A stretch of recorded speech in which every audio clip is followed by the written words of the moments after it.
Hello traders, binary option ট্রেডিংয়ে সবাইকে স্বাগতম। আশা করছি তোমরা সবাই খুব ভালো আছো। চলো শুরু করি আজকের টপিক। আজকে আমাদের টপিক হলো how to analysis OTC market. এই ওটিসি মার্কেটকে আমরা কীভাবে অ্যানালাইসিস করবো আর কীভাবে ট্রেড প্লেস করবো। এই পয়েন্টে দেখো, মার্কেটে ডাউন ট্রেন্ড আসছে কিন্তু আপের দিকে মার্কেট যাওয়ার ইচ্ছে। এই সাপোর্ট লেভেল এই জায়গাতে আছে, এখানে আমি কোনো লেভেল দেখতে পাইনি, তো আমার মনে হয় লেভেল আছে যে কারণে গ্রিনটা এন্টার করছে। পেছনে গিয়েও দেখেছি কোনো লেভেল আমি দেখতে পাচ্ছি না, তো আমি এই পয়েন্টে ডাবল ট্রেড প্লেস করলাম ডাউন অপশনের জন্য। রেডরা এই জায়গাতে এন্টার করার চান্স একটু বেশি, কারণ কি এই জায়গাতে আমাদের এটা সাপোর্ট পয়েন্ট, যেখান থেকে বারবার ধরে গ্রিনরা এন্টার করছে, তেমনই এটা আমাদের রেসিস্ট্যান্স পয়েন্ট। ঠিক আছে, এটা আমাদের রেসিস্ট্যান্স পয়েন্ট। রেডরা এন্টার করেছিল, এখানে রেডরা এন্টার করার চান্স বেশি, কারণ স্ট্রংভাবে মার্কেটে ব্রেকআউট করার চেষ্টা করছে, মানে রিভার্সাল হওয়ার চান্স কিন্তু আরও বেড়ে যায়। তো আমার কাছে এটা রিভার্সাল সাইন, শিওর শর্ট, যেই কারণে ডাবল ট্রেড প্লেস করেছি।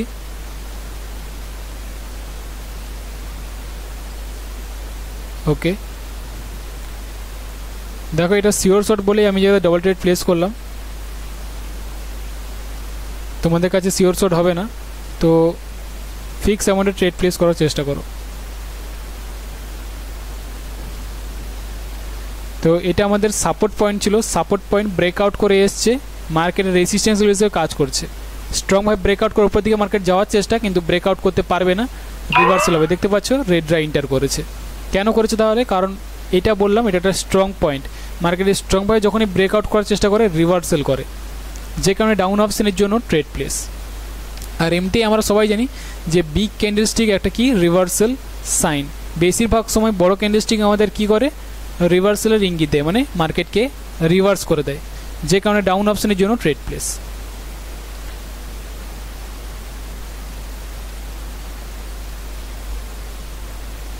ওকে, তো এই জায়গাতে দেখো মার্কেটের সেলার্সরা এন্টার করছে এই পয়েন্টটাতে।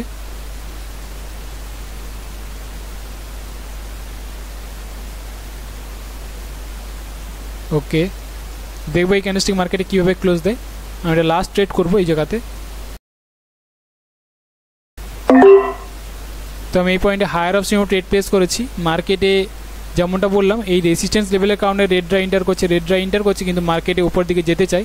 তো আশা করা যায় এই জায়গাতে মার্কেটে একটা গ্রিন ক্যান্ডেলস্টিক এন্টার হতে পারে, কারণ মার্কেট উপর দিকে যেতে চাইছে, তাই হায়ার অপশনেও আমি ট্রেড প্লেস করেছি এই জায়গাতে। রেসিস্ট্যান্স লেভেলের কারণ রেডও আসতে পারে, কিন্তু আমার মনে হয় গ্রিন এসে যেতে পারে এই জায়গাতে। দেখবো আমাদের কী ক্যান্ডেলস্টিক তৈরি হয়। ভিডিওটাকে একটু ফাস্ট ফরওয়ার্ড করে দিচ্ছি এই জায়গাতে।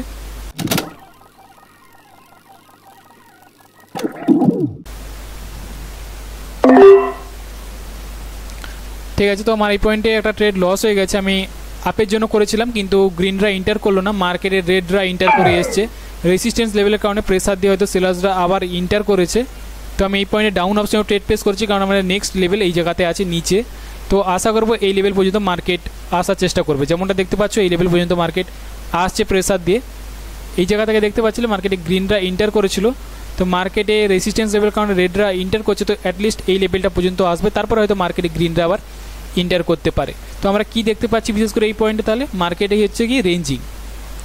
এই পয়েন্টটাতে আমাদের মার্কেটে হচ্ছে কি রেঞ্জিং টাইপের মার্কেট। ওপরেরটা আমাদের রেসিস্ট্যান্স, নিচেরটা আমাদের সাপোর্ট। তো যেই কারণে এই জায়গাতে মার্কেট রেঞ্জিং হচ্ছে, আর আমি এই পয়েন্টে ডাউন অপশনে যেমন ট্রেড প্লেস করেছি, লস হয়ে যাওয়ার জন্য ডাবল অ্যামাউন্টের ট্রেড প্লেস। তো যেমনটা দেখতে পেয়েছো ট্রেড উইন। তো ওটিসি মার্কেটে আলাদা কিছুই নয়, রিয়েল মার্কেটের মতোই, শুধুমাত্র মার্কেটকে তুমি যদি জানো ভালো করে, তাহলে অবশ্যই ইজিলি ট্রেড প্লেস করতে পারবে। তো এই জায়গাতে ট্রেড লস হয়ে গিয়েছিল, মার্কেটে ভেবেছিলাম গ্রিনরা এন্টার করবে, কিন্তু হলো না। মার্কেটের লেভেল কাছাকাছি ছিল, যে কারণে প্রেসার দিয়ে আবার সেলার্সরা আসতে শুরু করে দিয়েছে। গ্রিনরা ট্রাই করেছিল উপর দিকে নিয়ে যাওয়ার জন্য, কিন্তু পারেনি। তো যেই কারণে আমি কী করছি, ডাউন অপশন যেমন ট্রেড প্লেস, প্রেসার ছিল সেলার্সের, down option trade place. Next support level এই জায়গাতে গ্রিনরা আবার এন্টার করছে। তো রেঞ্জিং হওয়ার জন্য এই জায়গাতে সাপোর্ট অ্যান্ড রেসিস্ট্যান্স লেভেলে ট্রেড প্লেস করো। মিডিলে ট্রেড প্লেস করবে না, মিডিলে এই পয়েন্টগুলোতে তো প্রবলেম আছে। এই জায়গাতে সে উপর থেকে রেসিস্ট্যান্স লেভেল থেকে রিজেক্ট করতে পারে, সাপোর্ট লেভেল থেকে রিজেক্ট করতে পারে। ওকে, আশা করছি বুঝতে পেরেছো ওটিসি মার্কেটকে কীভাবে অ্যানালাইসিস করবে আর কীভাবে ট্রেড প্লেস করবে। তো চলো আজকের মতো এই পর্যন্তই, আমি দেখা করবো পরের টপিকে।